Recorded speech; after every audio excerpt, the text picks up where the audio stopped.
আমি শুধু আমার চয়েসের কথা বলেছি। আমি একাই যেতে পারবো, তুমি তুমি এগিয়ে যাও। আমি তো এটাই বুঝতে পারছি না, তুমি এত জেদ কেন করছো? হ্যাঁ, মেয়ে মানুষের এত জেদ করা ভালো নয় কো। আচ্ছা মেজমা, মেয়ে মানুষের আর কি কি ভালো না একটু আমাকে পরিষ্কার করে বলবে?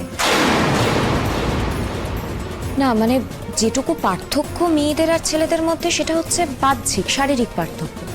সেটার বাইরে আর কি কি পার্থক্য আছে যে কারণে ছেলেদের সবকিছুই ভালো আর মেয়েরা যা করবে সেটাই বাড়াবাড়ি হয়? মেয়েদের কোনো ইচ্ছের দাম দিতে গেলে সেটাকে বাড়াবাড়ির তকমা পেতে হয়। তুমি আমার সঙ্গে তর্ক করছো নাকি? তর্ক করছি না মেজমা, আমি বুঝতে চাইছি। এখন তোমার এগুলো নিয়ে কথা বলার কোনো সময় নেই জাহ্নবী। আজ তোমার পরীক্ষা, দেরি হয়ে যাবে। আর তাছাড়া যাদের মনে বদ্ধমূল ধারণা যে মেয়ে মাত্রই একটা ছেলের থেকে কম, মেয়ে মাত্রই সবসময় তাকেই অ্যাডজাস্ট করতে হবে, তাদেরকে এখন এগুলো বোঝাবার কোনো প্রয়োজন নেই। কারণ তাদেরকে তুমি এত সহজে বোঝাতে পারবে না। হ্যাঁ ছোট মা, আমি হয়তো বোঝাতে পারবো না, কিন্তু আমার নিজের জীবনের সেই জিনিসগুলোর দাম কেন দিতে পারবো না আমি সেটাই বুঝতে পারছি না। তোমার সামনে তোমার মেয়ে এত কথা বলছে, এমনকি ঋষি তাকে গাড়ি করে পৌঁছে দেবে বলে তাড়াতাড়ি রেডি হয়ে নেমে এসেছে, তবু তোমার মেয়ে যেতে চাইছে না। তোমার মেয়েকে একটু বোঝাও, একটু শাসন করো। এত রাগ, এত তেজ ভালো নয় কো।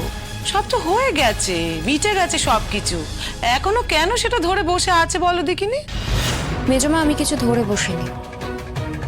আমার মেয়েকে বোঝাবার মতো মুখ আর আমার নেই। কার হয়ে বোঝাবো আমি ওকে? কেউ তোকে ছেড়ে কথা বলেনি। ওকে তো শ্বশুরবাড়ি ছেড়ে চলে যেতে হচ্ছিল, শেষ পর্যন্ত প্রমাণ করতে পেরেছিল তাই। নইলে কেউ কেউ ওকে বিশ্বাস করেছিল? কেউ ওকে বিশ্বাস করে। তাহলে আপনি আপনার মেয়েকে ইন্ধনই দিচ্ছেন, তাই তো? আমার মেয়েকে আমার বোঝাবার মতো মুখ নেই, এই কথাটা খুব পরিষ্কার। তার মানে যদি মনে হয় যে আমি আমার মেয়েকে ইন্ধন দিচ্ছি, তাহলে আমার বলার কিচ্ছু নেই। ঋষি তুমি শুধু শুধুই অশান্তি করছো। আমি তখন পরীক্ষা দিতে যাচ্ছি, আমার মনের মধ্যে একটু স্থিরতা দরকার। অশান্তি তুমি ডেকে আনছো, তুমি ডেকে আনছো।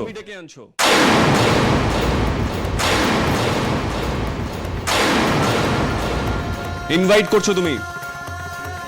তুমি আমাকে অসম্মান করো কি করে? হ্যাঁ, যখন আমি তোমাকে বলছি তোমাকে আমি ড্রপ করে দেবো।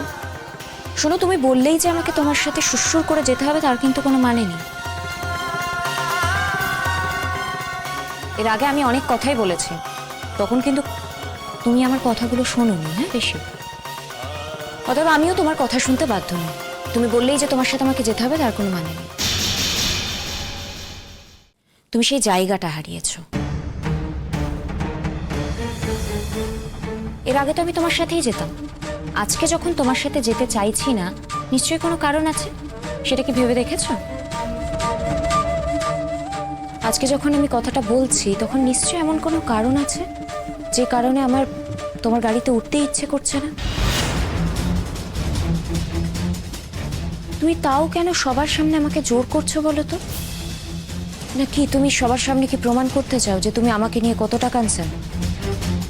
নাকি তুমি চাও যে তুমি আমাকে পরীক্ষার হলে পৌঁছে দেবে, 5টা লোক দেখে বলবে যে জাহ্নবীর স্বামী কি দায়িত্ব জ্ঞান সম্পন্ন? নাকি তুমি শুধু এটাই চাও যে আমি সেফলি পরীক্ষার হলে যাতে পৌঁছতে পারি? তুমি যদি এটাই চেয়ে থাকো তাহলে তো কদিন আগেই তুমি আমাকে বলেছিলে এই বাড়ি ছেড়ে চলে যেতে। তখন কি তুমি ভেবেছিলে আমি কিভাবে পরীক্ষা দেবো কি দেবো না? তখন কি তুমি ভেবে দেখেছিলে যে আমার এই বছরটা নষ্ট হয়ে যেতে পারে, এমনকি আমার জীবনটাও নষ্ট হয়ে যেতে পারে? এই বছরটা মিস করলে আমি পরীক্ষা দিতে পারতাম না, আমার জীবন থেকে এই বছরটা চলে যেত। আর এই সময় যদি আমার হাত থেকে একটা বছর চলে যায় তাহলে আমি কিন্তু আবার নতুন করে ঘুরে দাঁড়াতে পারতাম না। এগুলো তো কিছুই ভেবে দেখোনি ঋষি, হঠাৎ করে এখন কেন ভাবছো?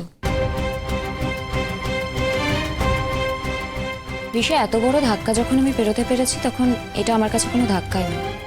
আর নিজের দায়িত্ব নিজে নেব, এর থেকে বড় শান্তি আর কিছুই হতে পারে না।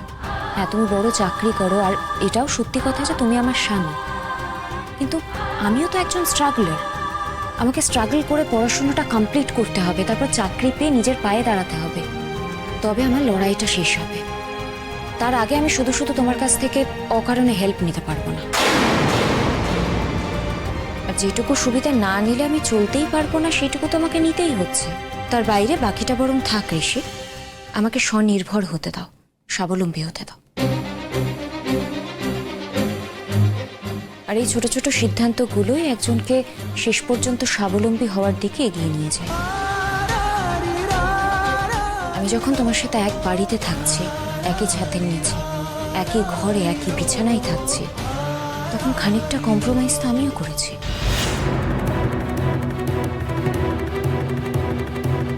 তাতে এক গাড়িতে চড়লে কি এমন মহাভারত অশুদ্ধ হতো, কিন্তু এটা আমার কাছে একটা বাড়তি পাওনা। আমি গাড়ি ছাড়াই পরীক্ষা দিতে যেতে পারবো। আমাদের অনেক ছাত্রছাত্রীরা এরকম ভাবেই পরীক্ষা দিতে যাচ্ছে, তাই এইটুকু ফেভার তোমার কাছ থেকে আমার না নিলেও চলবে। তাই আমি ঠিক করেছি আমি একাই যাব। ফেভার? আমি তোমাকে ফেভার করছি? তা তো করছোই। স্ত্রী বলে এটা ফেভার না, কর্তব্য, ডিউটি। কিন্তু এটা আমার কাছে ফেভারই ঋষি, কিন্তু আমি এটা নিতে চাই না গো। ছোট মা, তোমাকে তো প্রণাম করাই হয়নি। থাক থাক থাক থাক, আমাকে আর প্রণাম করতে হবে না।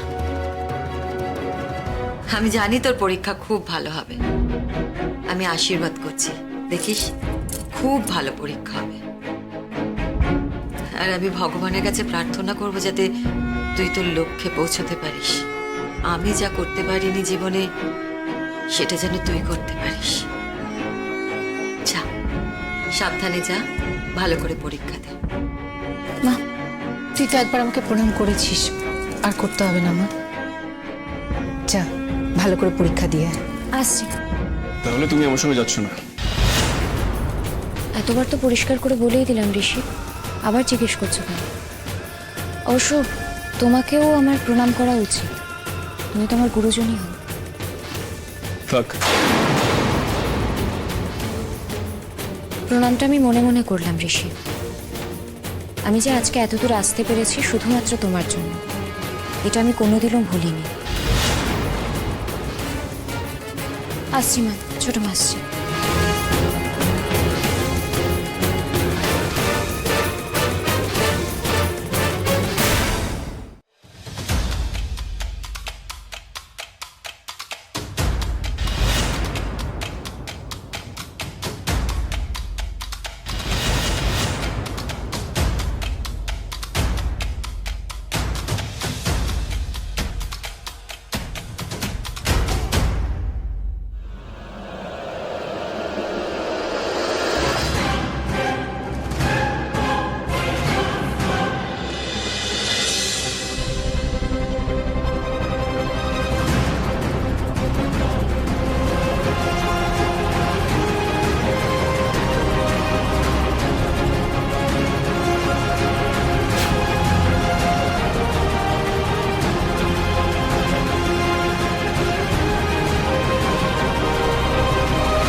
কি ব্যাপারটা কি?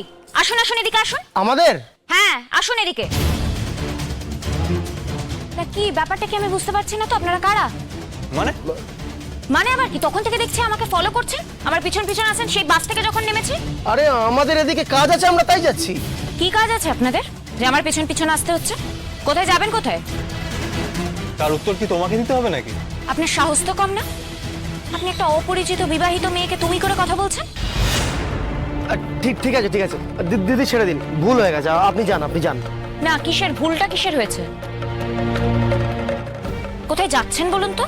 আমি কিন্তু আবার পুলিশের কাছে যাব। রাস্তাটা কি তোমার কেনা নাকি? আবার তুমি করে কথা বলছেন? আচ্ছা ঠিক আছে ঠিক আছে, ভাই চুপ কর, ভাই চুপ কর। আরে দিদি, আমাদের এদিকে একটা কাজ আছে, আমরা সেই জন্য যাচ্ছি। আর আমরা অযথা আপনাকে কেন ফলো করতে যাব বলুন তো? এই রাস্তায় এত লোক যাচ্ছে, আপনার কাউকে দেখে তো সন্দেহ হচ্ছে না? আমাদেরকে কেন ভাবছেন আপনি? আমরা আপনাকে চিনি না, জানি না, বিশ্বাস করুন, আমাদের আপনাকে ফলো করার কোনো উদ্দেশ্য নেই। ভুল বুঝবেন না, আপনি যান দিদি। শুনুন, কেউ যদি কোনো মেয়েকে ফলো করে না, সে ঠিকই বুঝতে পারে। আপনারা কারা বলুন তো? চাপ বাবা, আমাদের ঠিকুজি কুষ্টি জানতে চাইছেন কেন? আচ্ছা আচ্ছা, আপনি আমাদের নাম জেনে কি করবেন বলুন তো? আচ্ছা শুনুন, আমার নাম শ্যামল আর ওর নাম হচ্ছে গোপাল। চিনতে পেরেছেন আমাদেরকে? আপনাকে চেনেন আমাদের, কি করবেন বলুন না জেনে আপনি? আচ্ছা আপনারা সত্যি করে বলুন তো, আপনারা কোথায় যাচ্ছেন? আরে আমরা এই সামনে আমাদের একটা বন্ধুর বাড়িতে যাচ্ছি। কোথায়?